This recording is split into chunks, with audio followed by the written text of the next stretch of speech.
अस्सलाम वालेकुम। कहानी सुनो में खुश आमदीद। ये जो कहानी मैं आपको सुनाने जा रहा हूँ इसका नाम है किस्सा कल रात का।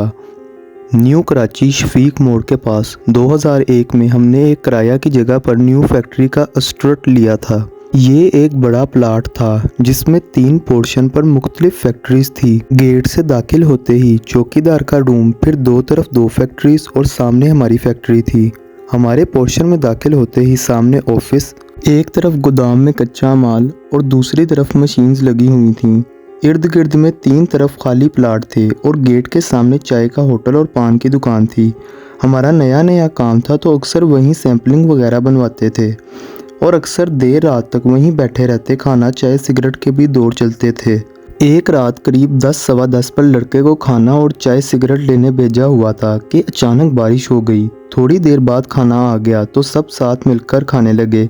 इस दौरान बातों बातों में लड़के ने कहा कि हमारी फैक्ट्री की छत पर शायद चौकीदार की बीवी या बेटी बारिश में लाल जोड़ा पहने अकेली नहा रही है। हमने इसको कहा, ज़्यादा मत देखना, ये पठान अपनी औरतों के बारे में काफ़ी सख्त होते हैं, कुछ गलत समझ लिया तो तुझे मार मूर कर यहीं किसी खाली प्लाट में दफना देंगे। खाने वगैरह से फारिग हुए तो बारिश भी रुक गई थी। हम सब घर के लिए निकलने लगे। गेट से गाड़ी निकलने लगी तो दनिस्ता नज़र वही छत की तरफ गई तो वहाँ इस वक्त भी कोई लाल चादर या दुपट्टा ओढ़े बैठा था।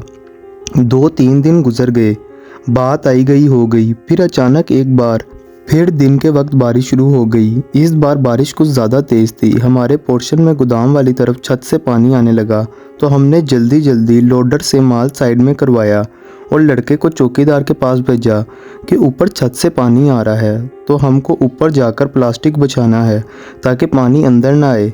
मगर वो लड़का वापस आकर कहने लगा कि चौकीदार तो कह रहा है कि ऊपर जाने का कोई रास्ता नहीं, आप खुद किसी सीढ़ी का बंदोबस्त कर लें। हमको फ़ौरन वो छत पर बैठी औरत याद आ गई तो हम खुद चौकीदार के पास गए और इससे कहा कि जहां आपकी फैमिली रहती है हम इस तरफ से चले जाते हैं। चौकीदार हैरान परेशान कहने लगा, हमारी तो फैमिली गांव में है, छत पर तो कोई नहीं रहता, ना ही कोई रास्ता है, तो औरत कहाँ से आ गई। हम खौफज़दा तो हुए मगर बारिश का पानी छत से आ रहा था, इसको रोकना भी था तो बराबर पोर्शन वालों से सीढ़ी लेकर लड़कों को भेजा कि छत पर ख्याल से जाकर प्लास्टिक शीट बिछा आओ। वो ऊपर गए और वापस आकर बताया कि छत पर कुछ कचरा था जिससे पानी जमा होकर नीचे फैक्ट्री में आ रहा था।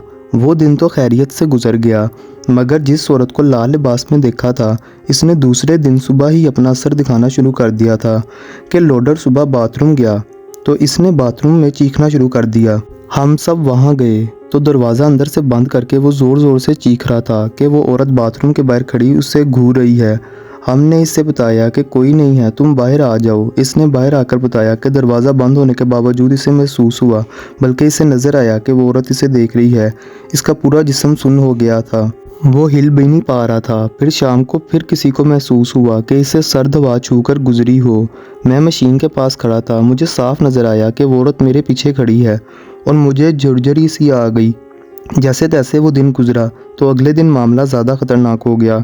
एक और लोडर गोदाम में गया तो इसने किसी को अपने ऊपर छलांग लगाते देखा। वो डर कर पीछे हुआ तो लोडिंग की ट्राली से टकराकर अपना सर फाड़ बैठा। इससे क्लिनिक समझाकर भेजा कि कुछ उल्टी बात ना करे वरना लोग मजाक बनाएंगे और फिर घर चला जाए। अब मामला ज़्यादा ख़राब था तो हमने भी फैक्ट्री बंद की और जिस ब्रोकर से ये जगह ली थी इसके ऑफिस पहुंच गए। इसे सारा किस्सा सुनाया कि अब यहाँ काम करना मुश्किल है, मशीन्स वगैरह कहीं और शिफ्टिंग करना आसान भी नहीं और ख़र्चा भी काफ़ी हो जाएगा। ब्रोकर ने तवक्का के बरअक्स बात तवज्जो से सुनी और कहा कि मुझे इस बारे में कुछ मालूम है मगर कभी किसी पर ऐसा हमला वगैरह नहीं हुआ। हमने इससे ही सबा सिनेमा के करीब एक और जगह की बात की।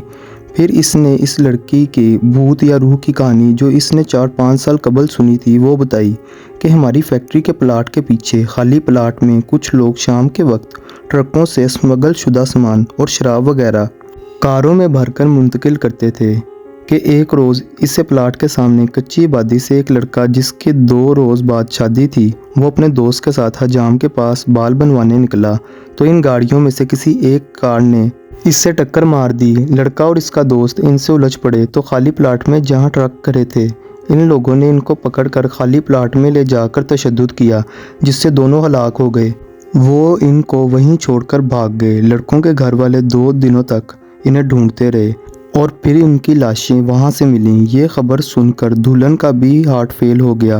कहते हैं ये वही लड़की है जो इन तीनों प्लाट्स के इतराफ अपने दूल्हे के कातिलों को ढूंढती फिरती है।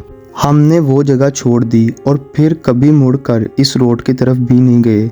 अगर आप लोगों को इसी तरह की खौफनाक और मज़ेदार कहानियाँ सुननी हैं तो काइंडली हमारे चैनल को सब्सक्राइब कीजिए। शुक्रिया।